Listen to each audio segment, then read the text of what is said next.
Buenas, compañeros. El día de hoy les venimos a presentar un caso clínico de gastroenteritis causada por Escherichia coli enterohemorrágica.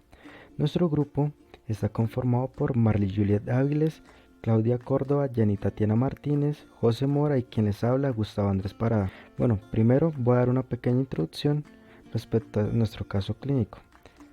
La gastroenteritis se trata de una inflamación del sistema gastrointestinal, es decir, el estómago y el intestino delgado y grueso.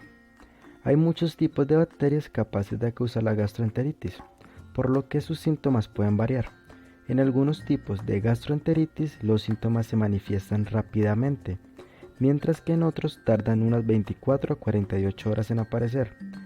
Los síntomas pueden variar entre leves a intensos e incluyen diarrea aguda, náuseas, vómito, fiebre, escalofríos, dolor, distensión abdominal y sangre en las heces en casos graves, boca seca, mareos o reducción de la orina si tiene deshidratación. Se tienen mayores probabilidades de contraer una gastroenteritis al consumir alimentos o beber agua con bacterias nocivas como Escherichia coli, aunque la gastroenteritis por lo general no es grave en adultos sanos y solo causa. La E. coli enterohemorrágica produce la toxina chiga, que es muy semejante a la toxina producida por la bacteria Shigella dysenteriae. La E. coli enterohemorrágica es el patotipo más significativo clínicamente, ya que puede causar graves enfermedades a través del consumo de alimentos contaminados como carne molida, cruda o poco cocida principalmente, manifestando unos cuadros de diarrea sanguinolenta. Buenas compañeros, ahora les voy a presentar nuestro caso clínico. Paciente masculino de 4 años de edad, procedente de la zona rural de Pamplona. Estrato socioeconómico bajo, sin antecedentes clínicos. Presenta un cuadro de diarrea acuosa sanguinolenta desde hace 3 días, con deposiciones hasta de 5 veces al día, con cólicos abdominales de inicio súbito, náuseas, vómitos continuos, oliguria y polidipsia moderada. La madre manifiesta que los síntomas empezaron después de comida rápida en un puesto en la calle, la cual se manifiesta que la carne estaba mal cocinada. Al examen físico el paciente se encontró alerta, estado febril de 38 grados, con piel y mucosas pálidas. En el abdomen, dolor a la palpación media y profunda que se extiende desde el hipocondrio izquierdo y mesogastrio, que nos da como resultado en un examen presuntivo de gastroenteritis infecciosa inflamatoria, pero aún se desconoce el agente causal de dicha patología. Después de tener nuestro diagnóstico presuntivo, se procede a realizar un diagnóstico diferencial con otros patógenos causantes de la gastroenteritis. Entre esos tenemos Salmonella, Shigella, Vibrio cholera y Campylobacter. También se realiza ese diagnóstico diferencial con unos agentes virales, como son rotavirus, astrovirus y adenovirus. Entre los exámenes de laboratorio se encontró un cuadro hemático con hemoglobina 12 gramos por decilitro, un recuento de leucocitos de 12.5 por 10 a la 9 por litro con desviación a la izquierda, plaquetas 268 por 10 a la 3 por microlitro. Los electrolitos encontramos iones de potasio de 3.2 miliequivalente por litro, el sodio 130 miliequivalente por litro, glucemia 95 miligramos por decilitro, creatinina 190 miligramos por decilitro y albúmina 5.7 miligramos por decilitro. También se realizó un coproscópico en donde el examen físico, que es la evaluación de atributos fecales observables a simple vista, en donde encontramos una materia fecal de consistencia líquida, también estaba de color rojo y tenía presencia de moco y sangre. El examen microscópico se evaluaron atributos fecales observables por microscopía, cuyos resultados se encaminan a establecer asociación con los posibles agentes causantes de la diarrea. En este microscópico no se observaron estructuras parasitarias, pero sí había presencia de leucocitos fecales. Estos se manifiestan en un proceso inflamatorio agudo en mucosas intestinales. La presencia de hematíes nos indica un sangrado en alguna parte del tracto gastrointestinal y el moco nos puede señalar una infección bacteriana. También encontramos presencia de microbiota intestinal, en la cual predomina enterobacterias porque ha sido eliminada por el agente patógeno. En el examen químico, el pH indica acidez o alcalinidad de una muestra. Este puede ser alterado por bacterias o parásitos. En nuestro caso, el pH era ácido. Clinitest. El Clinitest es un método basado en la reducción de sales de cobre. Pone en manifiesto la presencia de glucosa y lactosa por el cambio de color de azul a anaranjado. Nuestro resultado fue negativo. El hematest es utilizado para detectar sangre en las heces. La tinción de Gram es una técnica de laboratorio que permite identificar distintos tipos de bacterias según su color de superficie, aportando información muy útil para orientar el tratamiento del antibiótico. En la tinción de Gram, las bacterias que son Gram positivas se tornarán de color morado, mientras que las bacterias que son Gram negativas se tornarán de color rosado. En nuestro caso, la tinción de Gram nos tiñó bacterias de color rosado en forma de bacilos, indicándonos que podría ser Gram negativo el microorganismo que está causando la diarrea. Entre los medios sembrados está el agar xilosalicina desoxicolato, XLD. Este es un medio moderadamente selectivo y de diferenciación para el aislamiento y la diferenciación de patógenos entéricos Gram negativos, a partir de muestras clínicas. En este caso, las colonias se presentaron de color amarillas a rojo amarillentas. Otro medio que se sembró fue el agar entérico de Toen HE. Este es un medio moderadamente selectivo y de diferenciación para el aislamiento y el cultivo de microorganismos Gram negativos entéricos y en especial para aislar especies de Shigella y Salmonella a partir de muestras fecales. El resultado de crecimiento fueron colonias color amarillo anaranjado. Otro medio sembrado fue el caldo de selenitocistina. Este medio es utilizado para el enriquecimiento selectivo de Salmonella a partir de muestras de alimentos productores de lácteos y otros materiales de importancia sanitaria. El resultado fue colonias sorbitol negativos. Estos medios nos llevan a un diagnóstico probablemente de Escherichia coli o 157H7. Por lo tanto, se hizo la siembra de agar McConkey con sorbitol, el cual es un medio selectivo y diferencial para detección de Escherichia coli serotipo O157H7, sin fermentación del sorbitol, asociado con colitis hemorrágica que resulta de la acción de una toxina tipo Shiga. E. coli O157H7 fermenta sorbitol lentamente o nada en absoluto. Por lo tanto, el agar McConkey con sorbitol permite el reconocimiento de E. coli 057H7 en cultivos de heces. El resultado de crecimiento fueron que E. coli O157H7 presenta colonias sorbitol negativas, por lo tanto, estas van a ser incoloras.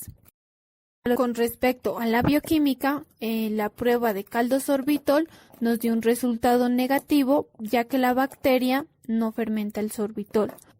Otra bioquímica montada fue lisina hierro agar o LIA. Este es un medio utilizado para la diferenciación de bacilos gram negativos entéricos, especialmente del género Salmonella, con capacidad de fermentación de lactosa sobre la base de la producción de H2S. Nuestro resultado fue K sobre K. No hubo presencia de gas y H2S también fue negativo. El agar triple azúcar hierro o TSI se emplea para la diferenciación de enterobacterias, en especial Salmonella, de otras bacterias entéricas. En nuestro caso, el resultado fue A sobre A. La urea, los microorganismos que poseen actividad ureasa actúan sobre la urea presente en el medio, formando amoníaco y dióxido de carbono. Nuestro resultado fue urea negativo. Citrato. Permite comprobar la capacidad de la bacteria de utilizar el citrato como fuente exclusiva de carbono. La degradación del citrato conlleva la alcalinización del medio y el viraje del indicador azul de bromotimol de verde a azul Prusia. En este caso, el citrato nos dio un resultado negativo. Motilidad. La motilidad se pone en manifiesto por la turbidez difusa del medio de cultivo alrededor del canal de la picadura. La no motilidad se caracteriza por el crecimiento producido exclusivamente a lo largo de la línea de inoculación. En nuestro caso, la motilidad nos dio un resultado positivo. Continuando con las pruebas microbiológicas que se utilizaron en dicho caso, encontramos lo que es el antibiograma. Esta prueba nos permite evaluar la sensibilidad del organismo aislado frente a diferentes tipos de antibióticos. Estos antibióticos que se utilizaron están dentro del gran grupo de enterobacterias. Los resultados obtenidos en el antibiograma se basaron en la concentración mínima inhibitoria. Frente a los resultados obtenidos, se interpretó que este microorganismo presentaba una resistencia natural hacia la ampicilina y los betalactámicos, junto a los aminoglucósidos y las cefalosporinas, pero tenía una sensibilidad frente a las fluoroquinolonas y los carbapenems. ¿A qué se debe dicha resistencia? Dentro de las enterobacterias como E. coli y Shigella, estas poseen una enzima, una AMPC cromosómica, lo que les permite tener una resistencia frente a todos los betalactámicos a excepción de los carbapenems. Esto en dado caso de que la enzima se hiperproduzca. Otra prueba complementaria que se utilizó dentro del caso es una de serotipificación. Estas son herramientas que permiten identificar el serotipo o el tipo causante de la diarrea disentérica en este caso. La prueba de serotipificación que se utilizó en este caso es una prueba serológica basada en una técnica de aglutinación en látex, donde se utilizó un antisuero monovalente específico para E. coli enterohemorrágica o O157H7. A los resultados se pudo observar aglutinación para el antígeno O157 y el antígeno H7, dando un resultado positivo para E. coli enterohemorrágica. Ya para finalizar, podemos dar un diagnóstico preciso frente al caso clínico del niño de 4 años. Dadas las pruebas bioquímicas y las pruebas o resultados obtenidos en el coprocultivo, el examen físico y exámenes complementarios, se pudo deducir que el niño padecía una gastroenteritis causada por E. coli enterohemorrágica, la cual dicha gastroenteritis fue causada al consumir alimentos poco cocidos y contaminados, la cual adquirió de un puesto de comida rápida en la calle. El paciente desde que ingresó a la sala de urgencia fue tratado para evitar una deshidratación severa. Por lo tanto, al tener un diagnóstico preciso y saber el agente causal de la gastroenteritis, se realizó el tratamiento con un antimicrobiano como la ciprofloxacina. Al igual se siguió el tratamiento de rehidratación a través de sueros por vía parenteral. Como resultado, el niño de 4 años tuvo una mejoría a los 2 días, dando de alta a la semana. Es importante saber que debido al tratamiento desde el inicio de que el niño llegó a la sala de urgencias se evitó una deshidratación severa, por lo tanto el niño no desarrolló un síndrome urémico hemorrágico. Mi nombre es Claudia Córdoba y les voy a hablar acerca de la discusión. Las enfermedades de transmisión alimentaria siguen siendo un problema grave de salud pública por el daño físico y económico que generan en la población, tanto en países desarrollados como en aquellos que están en vía de desarrollo. E. coli enterohemorrágica es cosmopolita, afecta principalmente a los países que son desarrollados. América del Sur se puede considerar que es endémica y epidémica. En Argentina se reportan tasas de 13.9 casos por cada 100.000 niños menores de 5 años y en Chile se reportan 3.9 casos por cada 100.000 niños menores de 5 años también. E. coli enterohemorrágica o 157H7 es uno de los agentes bacterianos más importantes que está relacionado con cuadros clínicos de gastroenteritis. Su transmisión se relaciona con el consumo de carnes poco cocidas, hamburguesas, embutidos, zumo de manzana, leche, queso, verduras y aguas que están contaminadas con el patógeno o su toxina. La población más susceptible son los niños menores de 5 años y las personas de la tercera edad. La bacteria habita en el intestino del ganado vacuno, donde se adhiere a las células de su mucosa. Como hace parte de su microbiota, a ellos no les va a generar ningún tipo de daño y es eliminada al ambiente por las heces fecales. Cuando el animal es sacrificado, sus deposiciones pueden ponerse en contacto con la superficie de la carne y al ser molida y luego hacer hamburguesas, las porciones contaminadas pueden quedar en el centro de esta. Los alimentos sirven como vehículo de ingreso para la toxina causante del cuadro clínico, que en el caso de E. coli enterohemorrágica se denomina toxina Chiga o STX. Esa toxina llega a circulación e inicia el síndrome hemolítico urémico. En caso de ingerir el microorganismo, este tiene una alta infectividad.